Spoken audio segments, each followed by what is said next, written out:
मेरे प्यारे देशवासियों, आज मैं अपनी बात की शुरुआत एक वेद वाक्य के साथ करना चाहता हूं। कृतं में दक्षिणे हस्ते जयो में सव्य आहितः। इस बात को भारत के संदर्भ में देखें तो बहुत सीधा साधा अर्थ यही है, हमारे देश ने एक तरफ कर्तव्य का पालन किया तो दूसरी तरफ उसे बड़ी सफलता भी मिली। कल 21 अक्टूबर को भारत ने 1 बिलियन 100 करोड़ वैक्सीन डोज का कठिन लेकिन असाधारण लक्ष्य प्राप्त किया है। इस उपलब्धि के पीछे 130 करोड़ देशवासियों की कर्तव्य शक्ति लगी है। इसलिए ये सफलता भारत की सफलता है, हर देशवासी की सफलता है। मैं इसके लिए सभी देशवासियों को हृदय से बधाई देता हूं। साथियों, 100 करोड़ वैक्सीन डोज ये केवल एक आंकड़ा नहीं है, ये देश के सामर्थ्य का प्रतिबिंब है, इतिहास के नए अध्याय की रचना है। ये उस नए भारत की तस्वीर है जो कठिन लक्ष्य निर्धारित कर उन्हें हासिल करना जानता है। ये उस नए भारत की तस्वीर है जो अपने संकल्पों की सिद्धि के लिए परिश्रम की पराकाष्ठा करता है। साथियों, आज कई लोग भारत के वैक्सीनेशन प्रोग्राम की तुलना दुनिया के दूसरे देशों से कर रहे हैं। भारत ने जिस तेजी से 100 करोड़ का 1 बिलियन का आंकड़ा पार किया है, उसकी सराहना भी हो रही है। लेकिन इस विश्लेषण में एक बात अक्सर छूट जाती है कि हमने ये शुरुआत कहां से की है। दुनिया के दूसरे बड़े देशों के लिए वैक्सीन पर रिसर्च करना, वैक्सीन खोजना, इसमें दशकों से उनकी महारत है, एक्सपर्टाइज थी। भारत अधिकतर इन देशों की बनाई वैक्सीनेशन पर ही निर्भर रहता था।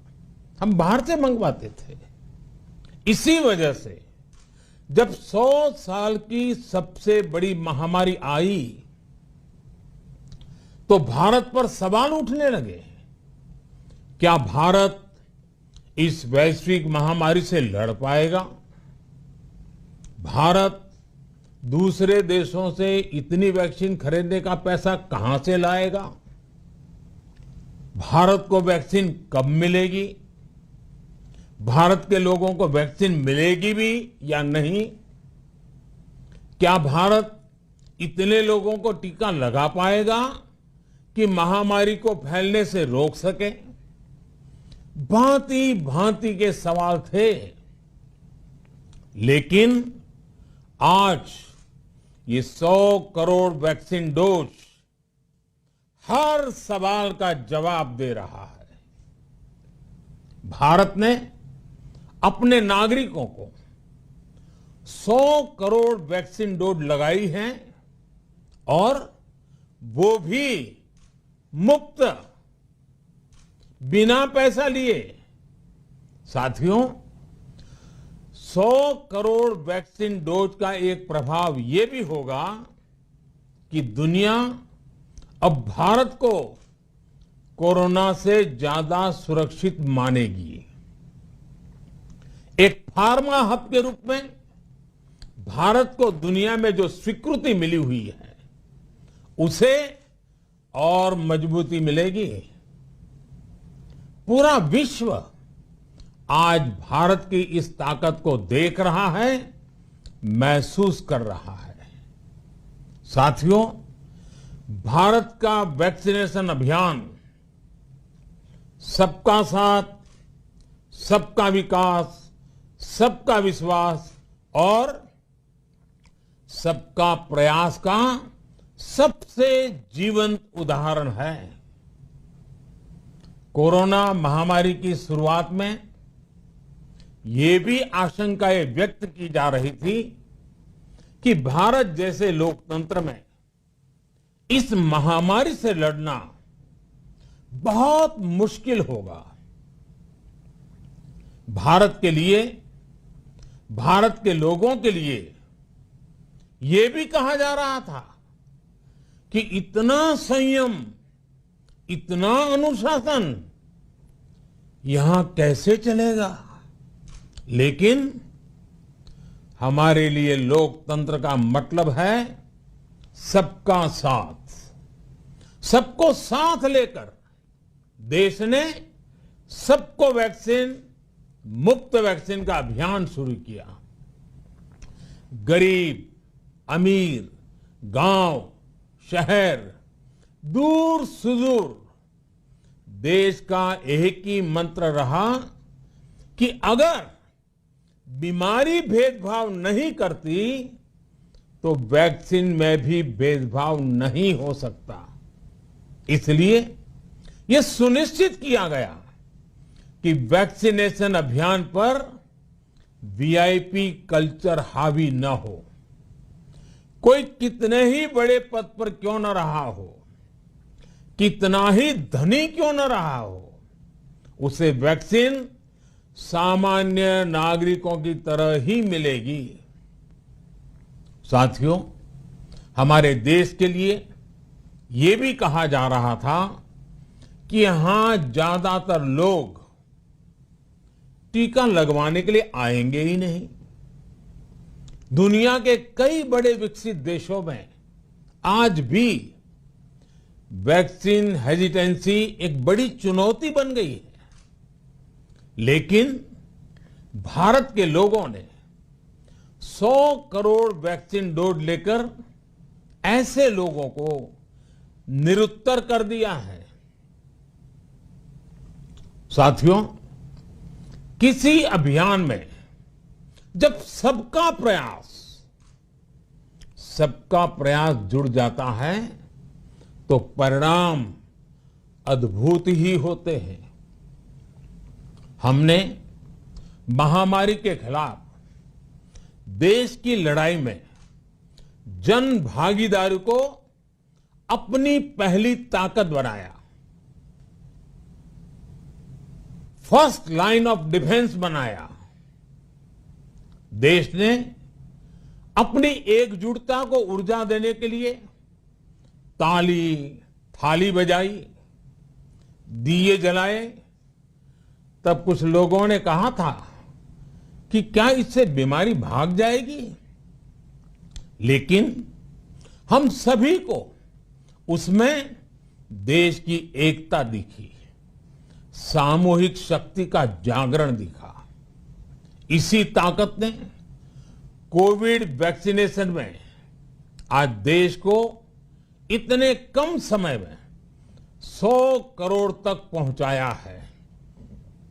कितनी ही बार हमारे देश ने एक दिन में 1 करोड़ टीकाकरण का आंकड़ा पार किया है।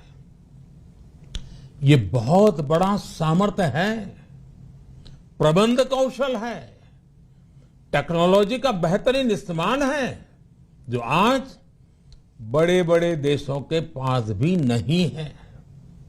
साथियों, भारत का पूरा वैक्सीनेशन प्रोग्राम विज्ञान की कोख में जन्मा है, वैज्ञानिक आधारों पर पनपा है और वैज्ञानिक तरीकों से चारों दिशाओं में पहुंचा है। हम सभी के लिए गर्व करने की बात है कि भारत का पूरा vaccination programme science born, science driven और साइंस बेस्ड रहा है। वैक्सीन बनने से पहले और वैक्सीन लगने तक इस पूरे अभियान में हर जगह साइंस और साइंटिफिक अप्रोच शामिल रही है। हमारे सामने चुनौती मैन्युफैक्चरिंग को लेकर भी थी, प्रोडक्शन को स्केल अप करने की भी थी। इतना बड़ा देश, इतनी बड़ी आबादी, उसके बाद अलग अलग राज्यों में, दूर दराज इलाकों में समय से वैक्सीन पहुंचाना, ये भी किसी भागीरथ कार्य से कम नहीं था। लेकिन वैज्ञानिक तौर तरीकों और नए नए इनोवेशन से देश ने इस चुनौतियों के समाधान तलाशे और असाधारण स्पीड से संसाधनों को बढ़ाया गया। किस राज्य को कितनी वैक्सीन कब मिलनी चाहिए, किस इलाके में कितनी वैक्सीन पहुंचनी चाहिए, इसके लिए भी वैज्ञानिक फॉर्मूले के तहत काम हुआ। हमारे देश ने कोविन प्लेटफॉर्म की जो व्यवस्था बनाई है, वो भी विश्व में आकर्षण का केंद्र है। भारत में बने कोविन प्लेटफॉर्म ने न केवल आम लोगों को सहूलियत दी, बल्कि हमारे मेडिकल स्टाफ के काम को भी आसान बनाया। साथियों, आज चारों तरफ एक विश्वास है, उत्साह है, उमंग है। समाज से लेकर इकोनॉमी, हम हर तबके पर देखें, ऑप्टिमिज्म, ऑप्टिमिज्म, ऑप्टिमिज्म ही नजर आता है। एक्सपर्ट्स और देश विदेश की अनेक एजेंसीज भारत की अर्थव्यवस्था को लेकर बहुत सकारात्मक है। आज भारतीय कंपनियों में न सिर्फ रिकॉर्ड इन्वेस्टमेंट आ रहा है, बल्कि युवाओं के लिए रोजगार के नए अवसर भी बन रहे हैं। स्टार्टअप्स में रिकॉर्ड इन्वेस्टमेंट के साथ ही रिकॉर्ड स्टार्टअप्स यूनिकॉर्न बन रहे हैं। हाउसिंग सेक्टर में भी नई ऊर्जा दिख रही है। पिछले महीनों में किए गए कई सारे रिफॉर्म्स, कई सारे इनिशिएटिव, गति शक्ति से लेकर नई ड्रोन पॉलिसी तक भारत की अर्थव्यवस्था को और तेजी से आगे बढ़ाने में बड़ी भूमिका निभाएंगे। कोरोना काल में कृषि क्षेत्र ने हमारी अर्थव्यवस्था को मजबूती से संभाले रखा। आज रिकॉर्ड लेवल पर अनाज की सरकारी खरीद हो रही है। किसानों के बैंक खातों में सीधे पैसे जा रहे हैं।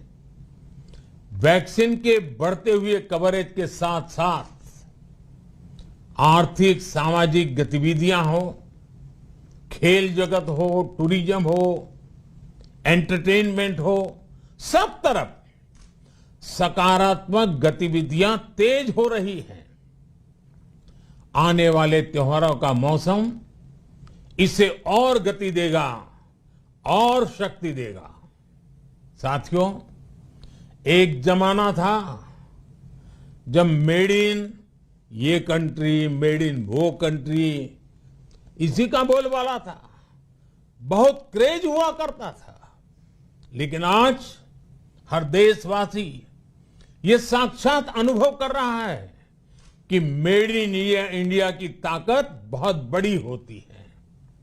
और इसलिए आज मैं आपसे फिर ये कहूंगा कि हमें हर छोटी से छोटी चीज जो मेड इन इंडिया हो, जिसे बनाने में किसी भारतवासी का पसीना बहा हो, उसे खरीदने पर जोर देना चाहिए। और ये सबके प्रयास से ही संभव होगा। जैसे स्वच्छ भारत अभियान एक जन आंदोलन है, वैसे ही भारत में बनी चीज खरीदना, भारतीयों द्वारा बनाई चीज खरीदना, वोकल फॉर लोकल, ये हमें व्यवहार में लाना ही होगा। और मुझे विश्वास है, सबके प्रयास से मुझे विश्वास है भी करके रहेंगे। आप याद करिए, पिछली दिवाली हर किसी के मन मस्तिष्क में एक तनाव था, लेकिन इस दिवाली 100 करोड़ वैक्सीन डोज के कारण एक विश्वास का भाव है। अगर मेरे देश की वैक्सीन मुझे सुरक्षा दे सकती है, तो मेरे देश का उत्पादन, मेरे देश में बने सामान मेरी दिवाली और भी भव्य बना सकते हैं। दिवाली के दौरान बिक्री की एक तरफ और बाकी साल की बिक्री एक तरफ होती है। हमारे यहां दिवाली के समय, त्योहारों के समय बिक्री एकदम बढ़ जाती है। 100 करोड़ वैक्सीन डोज हमारे छोटे छोटे दुकानदारों, हमारे छोटे छोटे उद्यमियों, हमारे रेहड़ी पटरी वाले भाइयों बहनों, सभी के लिए आशा की किरण बनकर आई है। साथियों, आज हमारे सामने अमृत महोत्सव के संकल्प है, तो ऐसे में हमारी ये सफलता हमें एक नया आत्मविश्वास दिलाती है।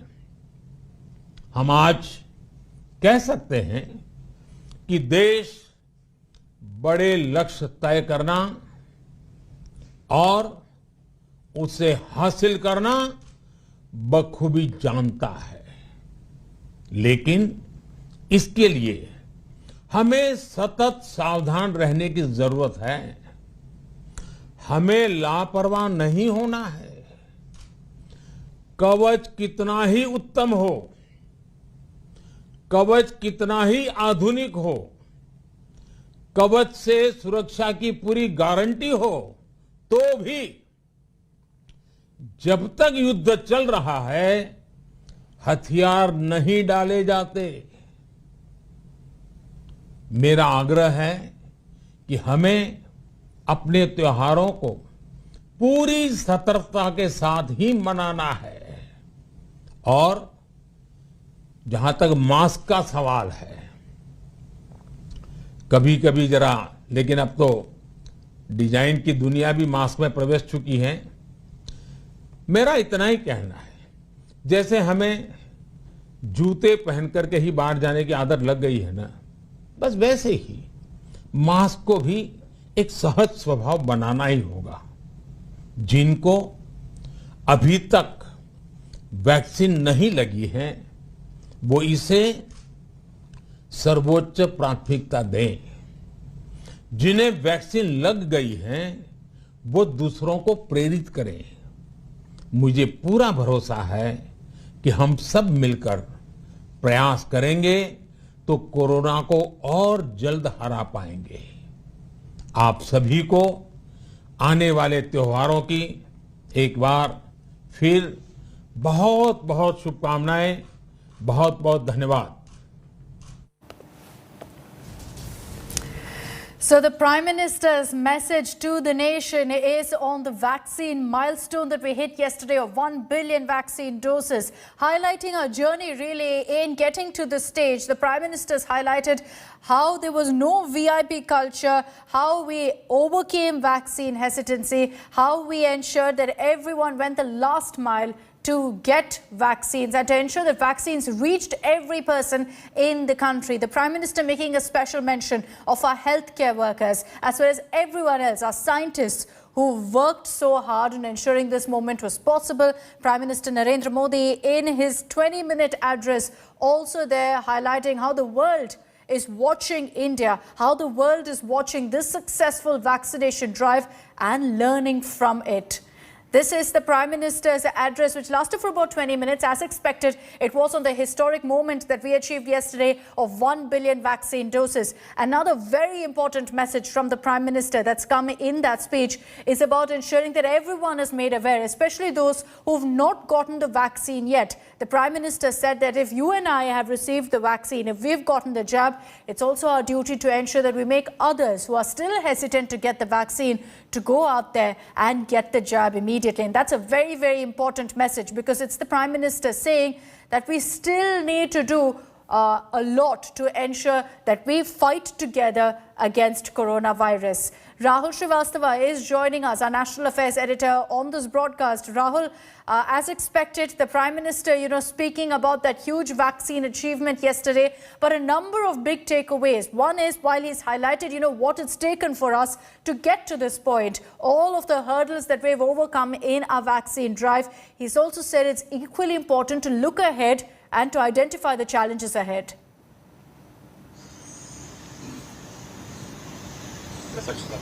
You see, if you see the Prime Minister's speech, it is in consonance with what he has done since last year, 2020, his first address. I think it was on the 19th of March 2020 when he announced the lockdowns. There is a consistent element of caution. Also, it's a big moment definitely for the government, because if you recall in June when he spoke last, addressed the nation live, at that time there was a gloom of despair as India had battled one of the worst medical crises in the country in terms of demand for oxygen, ventilators and other medical therapeutic facilities. And at that time the Prime Minister had taken the charge, facing tremendous amount of political flack, not just national but international also. And at that time the Prime Minister had taken the task of stepping up the vaccination drive and also enforcing greater medical supplies in terms of equipment and others. There has been a long journey which has been traversed since June this year, in which definitely the Prime Minister is talking about the 100 crore vaccines and how India is today the talk of the world.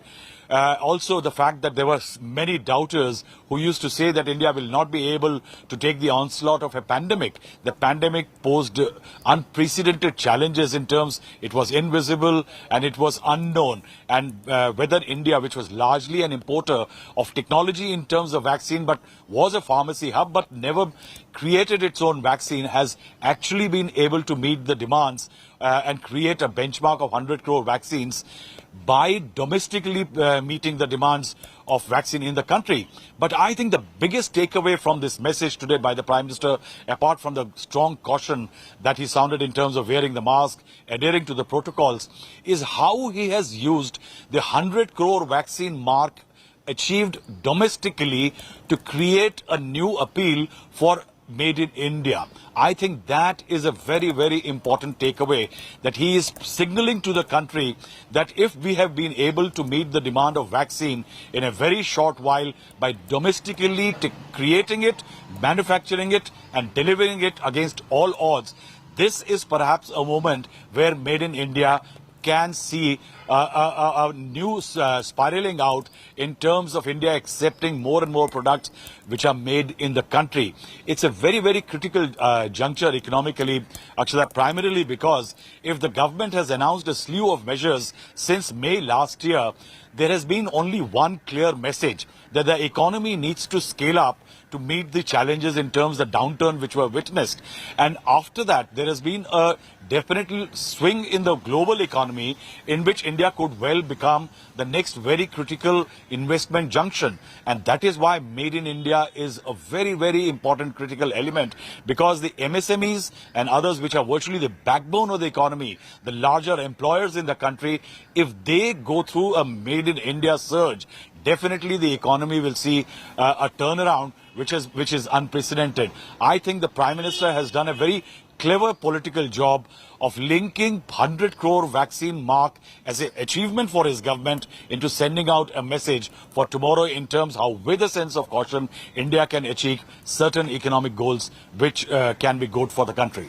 I also want to focus, Rahul, on how the Prime Minister has shot down all the critics, all the naysayers in our vaccine journey. You know, he's made a specific mention there saying that, you know, many doubted our capabilities. Many doubted whether we'd be able to vaccinate the entire adult population, as the government had said, by the end of this year. We are well on track for that. And the Prime Minister has also said that there were, you know, so many efforts to spread panic, so many efforts to spread rumors. There were hiccups, and he's acknowledged that as well. Yes, Akshita, very important point. Primarily, if you see the period between in January the vaccination drive started, and even till April when the second phase was rampaging through the country, and there were cries of agony all over the nation in cities, villages and semi-urban areas. And at that time, it looked extremely grim. The picture looked extremely grim because at that time the national average daily was nearly 10 lakh odd vaccines delivered every day. And it was actually at times when we found that for some days in several critical states like Maharashtra, which have been one of the strongest, the hotbeds as far as the spread of the pandemic is concerned, there were periods of lull where there were virtually no only barely a few thousand vaccines delivered in a day. And at that time, it looked that India may actually be taking tremendous amount of effort to reach that 70% vaccination mark, to reach herd immunity. And in fact, the assessment was, at that time we used to say, an uphill task of touching 1 crore vaccines every day. By December, then only India will be able to vaccinate 70% of its population. And this 100 crore mark looked extremely distant and difficult. I think definitely what Prime Minister in his article also today and his speech has mentioned, that it has taken a great amount of teamwork by all the stakeholders, the manufacturers, the government putting in money in terms of advance payments to the vaccine manufacturers, stepping up technology. Imagine, Akshita, 100 crore vaccines carried through a cold chain system all over the country. There are remote hills in the country. There are areas which are inaccessible. It has taken tremendous amount of effort by state governments, health department officials, ordinary health workers and others to actually make that possible. Prime Minister, interestingly, in his article today has mentioned that if you look at 100 crore vaccines, each vaccine taking 2 minutes, it's close to 41 lakh man-days and 11,000 years of man-years actually to have done that. And that's the kind of effort which has gone in. And I think perhaps the Prime Minister, who had taken a lot of flack in April to June period last year over a lax vaccine drive, today definitely was standing up and telling everybody that you might have criticized me, but my government has achieved it. And it's a moment, you know, that the whole of the country will be celebrating. As the Prime Minister said, this is an effort where you had everyone really stepping up, and every citizen out there who also got vaccinated is a part of this journey, is a part of this celebration. Rahul, just stay on with us. I just want to play out some of the highlights of what the Prime Minister said minutes ago in his address. 100 crore vaccine dose, ये केवल एक आंकड़ा नहीं है, ये देश के सामर्थ्य का प्रतिबिंब है, इतिहास के नए अध्याय की रचना है। ये उस नए भारत की तस्वीर है जो कठिन लक्ष्य निर्धारित कर उन्हें हासिल करना जानता है। ये उस नए भारत की तस्वीर है जो अपने संकल्पों की सिद्धि के लिए परिश्रम की पराकाष्ठा करता है। साथियों, आज कई लोग भारत के वैक्सीनेशन प्रोग्राम की तुलना दुनिया के दूसरे देशों से कर रहे हैं। भारत ने जिस तेजी से 100 करोड़ का 1 बिलियन का आंकड़ा पार किया है, उसकी सराहना भी हो रही है। लेकिन इस विश्लेषण में एक बात अक्सर छूट जाती है कि हमने ये शुरुआत कहां से की है। दुनिया के दूसरे बड़े देशों के लिए वैक्सीन पर रिसर्च करना, वैक्सीन खोजना, इसमें दशकों से उनकी महारत है, एक्सपर्टाइज थी। भारत अधिकतर इन देशों की बनाई वैक्सीनेशन पर ही निर्भर रहता था। हम बाहर से मंगवाते थे। इसी वजह से जब 100 साल की सबसे बड़ी महामारी आई तो भारत पर सवाल उठने लगे, क्या भारत इस वैश्विक महामारी से लड़ पाएगा? भारत दूसरे देशों से इतनी वैक्सीन खरीदने का पैसा कहां से लाएगा? भारत को वैक्सीन कब मिलेगी?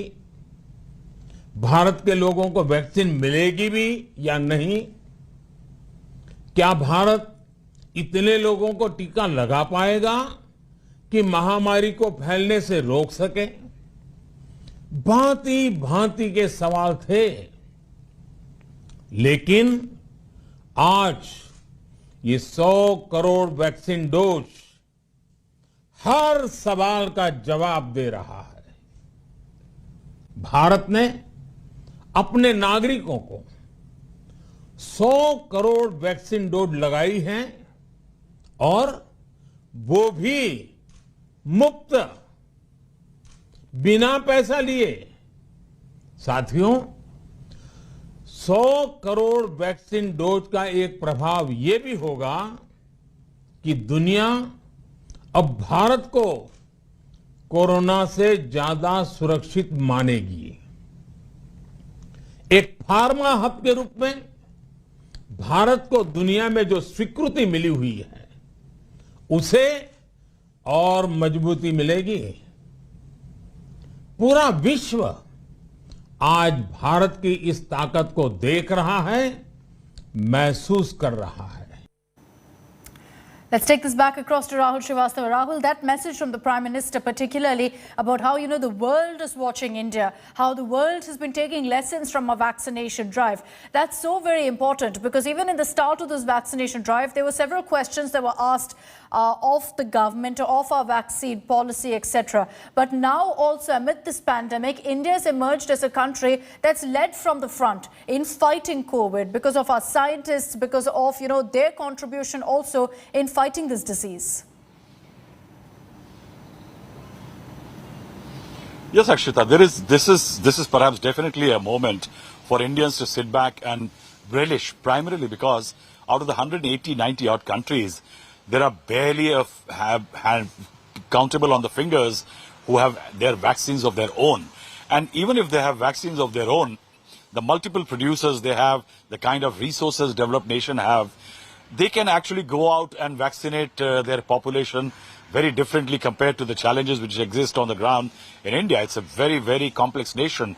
And if you initially recall in January that till March, April, we were talking about that at least 50% of the people who were the first phase frontline workers, even they were hesitant and reluctant to take the vaccination. There was tremendous amount of vaccine hesitancy. So not only you had a challenge in terms of producing the vaccine, but also in terms of making it acceptable. That acceptability element was very, very critical element.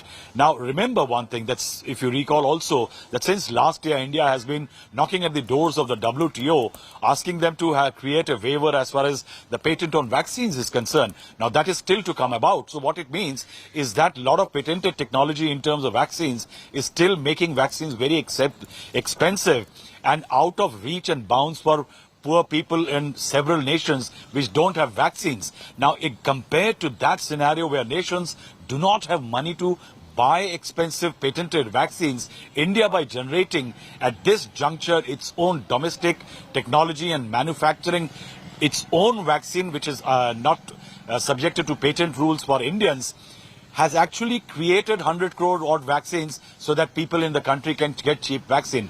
I think that is the subtext to what the Prime Minister has said, that it has been a big achievement, that had it been that India was not domestically dependent on its own technology in terms of vaccination, it would have been a really uphill task, because the states and government, given the kind of misery the pandemic brought, have pumped in thousands and lakhs of crore to to mitigate the crisis, and there would have been very little money for the vaccination.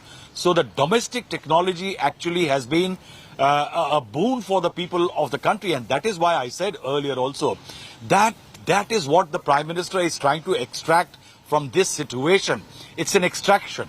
Extraction in terms that the Prime Minister is saying that now India is capable of creating tough challenges and actually achieving them and delivering on them. And that is the text message that if Make in India can be so successful when it comes to vaccines, it can be in other spheres of life. And that is why if festival season is the time when Indians loosen their purse strings, that's the time Prime Minister is making a push for Make in India. Right. Rahul, thank you very much for joining us and really decoding what are the highlights of the Prime Minister's address there. A 20-minute address where the Prime Minister stressed on the landmark achievement of 1 billion COVID vaccine doses being administered, but also sent out a message that we continue to be cautious, that we need to maintain our vigil to fight COVID-19 and that the fight isn't over yet. I'm going to continue getting you all the highlights and the big takeaways of what the Prime Minister said. We're slipping into a very short break. We'll be right back in a few minutes.